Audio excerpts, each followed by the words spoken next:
Hey, hello, and how are you? Hey, friends, welcome to the Shen Show. I am your host, Shenandoah Pitcher coming to you from right here in St. Charles, Missouri.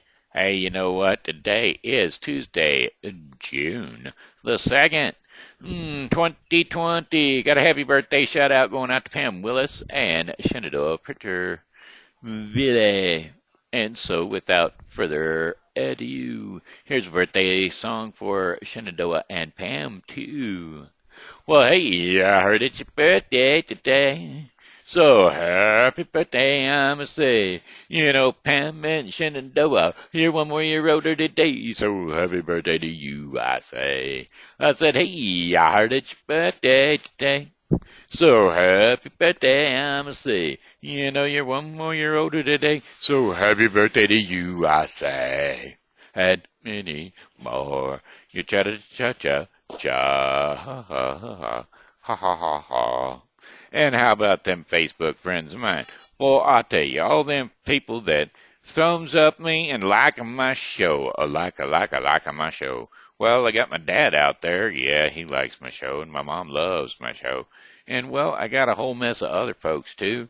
Why, I tell you, there's Amanda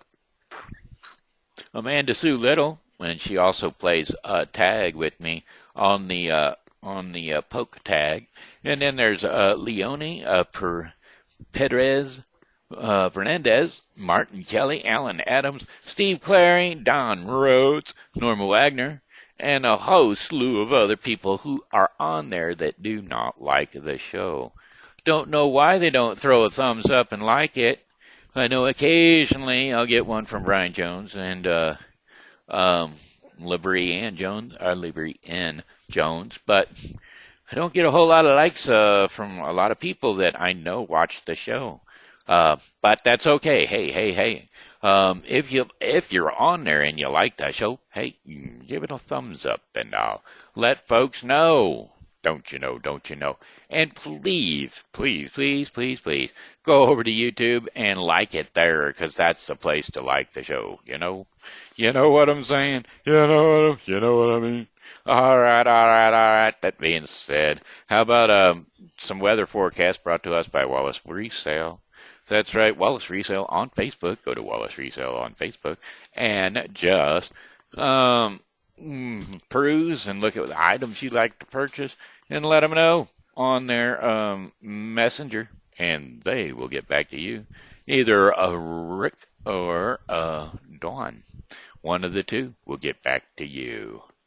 All right, today, June 2nd, a mixture of clouds and sun. Highs around 87 degrees Fahrenheit. Winds around us are the southwest at 10 to 15 miles per hour. Partly cloudy with lows around 67 throughout the night. Winds southwest with at 5 to 10 miles per hour. And then tomorrow, Wednesday, June the 3rd, partly cloudy skies. A stray shower or thunderstorm is quite possible here and there. Highs around 93 degrees Fahrenheit and winds west to southwest at 5 to 10 miles per hour.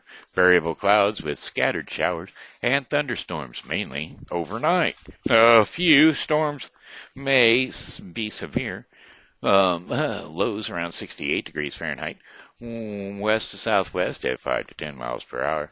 Chances of rain 40%. And then scattered showers and thunderstorms. Highs around 85 degrees Fahrenheit. Winds west at 5 to 10 miles per hour. Chances of rain 40%. Partly cloudy skies. Lows around 70 degrees Fahrenheit. And winds are light and variable. Partly cloudy, a stray shower or thunderstorm is quite possible. Highs around 91 degrees Fahrenheit and winds light and variable. This is Friday, June the 5th. Well, variable cloudiness with scattered thunderstorms overnight. Lows around 70 degrees Fahrenheit and winds are light and variable. North to northeast at about 4 miles per hour. Chances of rain are 50%. And then for Saturday, June the 6th, your final 5-day forecast day. Sunshine and a few passing clouds. Highs around 91 degrees Fahrenheit and winds east to northeast at 5 to 10 miles per hour.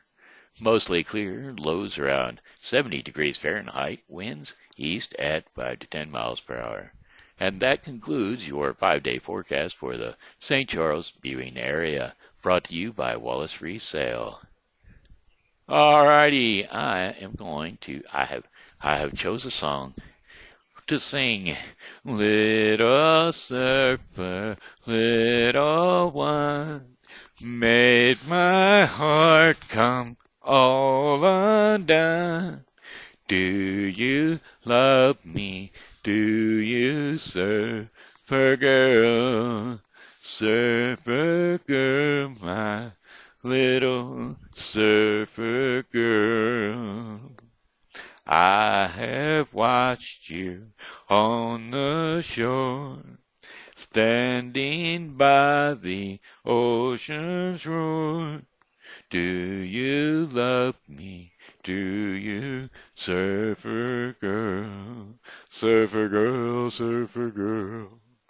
We could ride the surf together while our love would grow. In my woody, I would take you everywhere I go. So I say, from me to you, I will make your dreams come true. Do you love me, surfer girl? Surfer girl, surfer girl, surfer girl. Well, surfer girl, my little surfer girl. Well, girl, surfer girl, my little surfer girl. All right. Hey, that's all I was going to do today. I was actually going to do a different one, but I forgot what the song was that I was doing. I had it stuck in my head, and then you know how that is. About the time your worm is stuck in your head, about the time you get ready to mention it or remember it for sure, it goes away. And then right after this show is over, it will be back, and then I will be, duh. Da-da-da-da-da. There it is again. And, well, I don't know. I don't know. I don't know. But I know. I know this shirt. Do you like my shirt? Song lyrics. I'm too sexy for my shirt. That's right. I'm too sexy for my love. Too sexy for my love. Love's going to leave me. I'm too sexy for my shirt. Too sexy for my shirt. I'm so sexy it hurts. I'm too sexy for my land. Too sexy for my land. New York and Japan. I'm too sexy for your party. Too sexy for your party. No way I'm disco dancing. 'Cause I'm a model. You know what I mean? I do my little turn on the catwalk.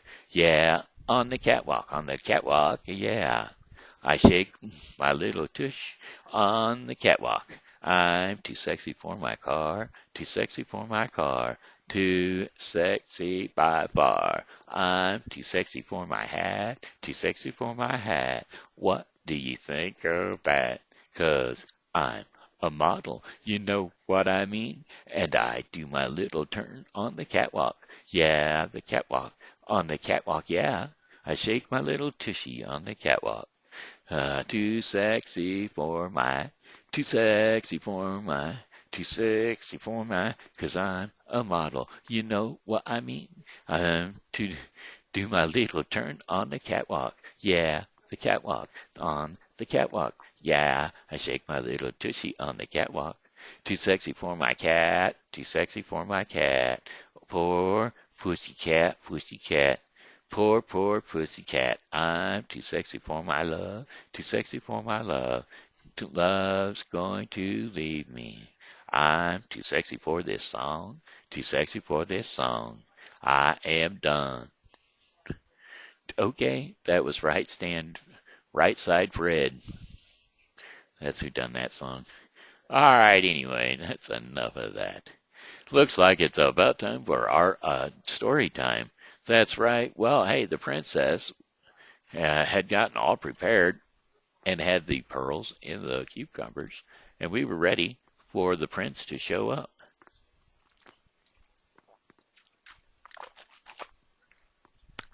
I'm sorry, not the prince to show up, but the emperor, because the two princes went out to meet the emperor. Next day, the two princes went to the place appointed, and as soon as the emperor of Persia arrived, the chase began and lasted till the heat of the sun obliged him to leave off. And while Prince Merman stayed to conduct the emperor to their house, Prince Pervez rode before to show the way, and when he came in sight of the house, Squirrel spurred his horse to inform the princess that the emperor was approaching. But she had been told by some servants whom she had placed to give notice, and the prince found her waiting ready to receive him. When the emperor had entered the courtyard and alighted at the portico, the princess came and threw herself at his feet, and the two princes informed him she was their sister, and brought him to accept her respects. And besought him to accept her respects. The emperor stopped to raise her, and after he had gazed some time on her beauty, struck with her fine person and dignified air, she said, "The brothers are worthy of the sister, and worthy of them, since if I may judge of her understanding by her person, I am not amazed that the brothers would do nothing without their sister's consult. But added he, I hope to be better acquainted with you, my daughter, after I have seen the house." Sir, the princess is only a plain country resident, fit for such people as we are. Ouch, sir, said the princess, it is only a plain country residence, set for people such as we are. We live retired from the great world. It is not to be compared with the magnificent palaces of emperors. I cannot perfectly agree with you in opinion, said the emperor, very obligingly, for its first appearance makes me suspect you. However, I will not pass my judgment upon it till I have seen it all. Therefore, be pleased to conduct me through the apartments. The princess had led the emperor through all the rooms except the hall, and after he had considered them very attentively and admired their variety, "My daughter," said he to the princess, "do you call this a country home? The finest and largest cities would soon be deserted if all country homes were like yours. I am no longer surprised that you despise the town. Now let me see the garden, which I doubt not is answerable to the house. The princess opened a door which led into the garden, and the first object which presented itself to the emperor's view was the golden fountain. Surprised at so rare an object, he asked from whence that wonderful water, which gave so much pleasure to behold, had been produced. Where was its source, and by what art it was made to play so high? He said he would presently take a nearer view of it. The princess then led him to the spot where the harmonious tree was planted. And there the emperor heard a concert different from all he had ever heard before, and stopped to see what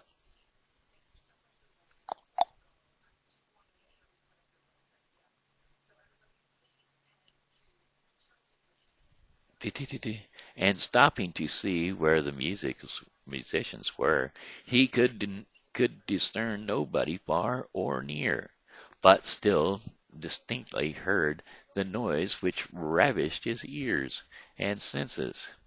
"My daughter," said he to the princess, "where are the musicians whom I hear? Are they underground or invisible in the air? Such excellent performers will hazard nothing by being seen. On the contrary, they would please me the more." "Sir," answered the princess, smiling, "they are not musicians, but the leaves of the tree your majesty sees before you, which, from this concert, and if you will give yourself the trouble to go a little nearer, you will be convinced, and the voices will be the more distinct." The emperor went nearer, and was so charmed with the sweet harmonies that he would never have been tired with hearing it, but that his desire to have a nearer view of the fountain of gold water forced him away. "Daughter," said he, "tell me, I pray you, whether this wonderful tree was found in your garden by chance, or was it a present made to you, or have you produced it from some foreign country? It must certainly have come from a great distance, otherwise, curious as I am after natural rarities, I should have heard of it. What name do you call it?" "Sir," replied the princess, "this tree has no other name than the singing tree, and it is not a native of this country. It would a present it would at present take up too much time to tell your majesty by what adventures it came here. Its history is connected with the golden water and the talking bird, which came to me at the same time, and which your majesty may presently see. But it is but if it be agreeable to your majesty, after you have rested yourself and recovered the fatigue of hunting, which must be the greater because the sun's intense heat, I will do myself the honor of relating it to you." "My daughter," replied the emperor, "my fatigue is so well recomposed by the wonderful things you have shown me, that I do not fear it in the least. Let me see the golden water, for I am impatient to see and admire afterwards the talking bird." When the emperor came to the golden water, his eyes were fixed so steadfastly upon the fountain that he could not take them off. At last, addressing himself to the princess, he said, "As you tell me, daughter, that this water has no spring or communication, I conclude that it is foreign as well as the singing tree." "Sir," replied the princess, "it is as your majesty conjectures, and to let you know that this water has no communication with any spring, I must inform you that the basin is one entire stone, so that the water cannot the sides come in at the sides or underneath. But what your majesty will think most wonderful is that all this water produced but from one small flagon, emptied into this basin, which increased to the quantity you see, by a proprietary particularity to itself, and formed this fountain. Well, said the emperor, going from the fountain, this is enough for one time. I promised myself the pleasures to come and visit it often. But now let us go and see the talking bird. As he went towards the hall, the emperor perceived a prodigious number of singing birds in the trees around, filling the air with their songs and warblings, and asked why there were so many there and none on the other trees in the garden. The reason, sir, answered the princess, is because they come from all parts to accompany the songs of the talking bird, which your majesty may see in a cage in one of the windows of the hall. We are approaching, and if you attend, you will perceive that his notes are sweeter than those of any of the other birds, even nightingales. The emperor went into the hall, and as the bird continued singing, the princess raised her voice and said, "My slave here is the emperor. Pay your compliments to him." The bird left off singing, and in that instant, when all the other birds ceased also, and said, "The emperor is welcome. Good prosper him, and prolong his life."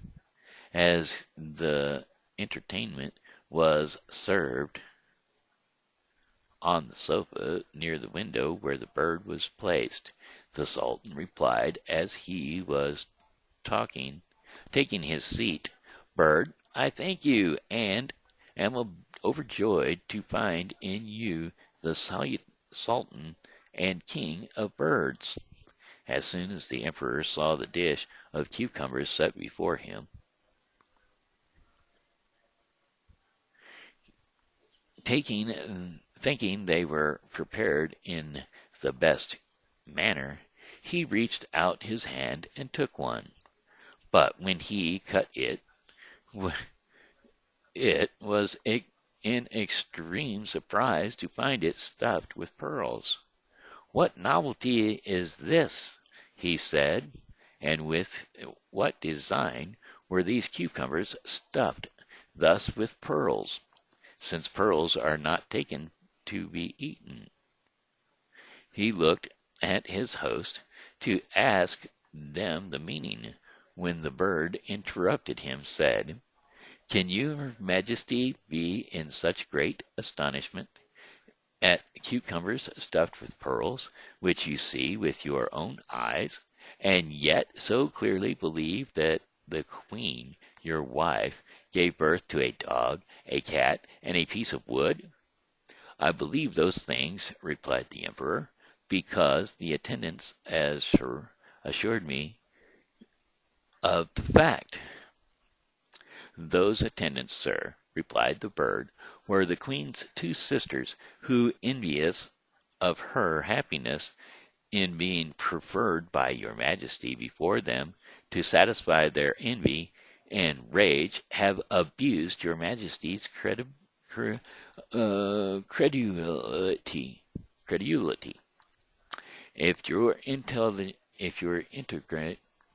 If you interrogate them, they will confess their crime.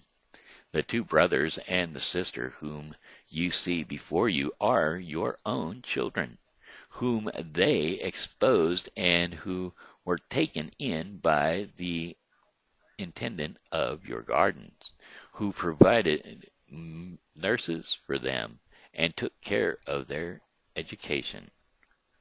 This speech presently cleared up the emperor's understanding. "Bird," cried he, "I believe the truth which you discovered to me, and the inclination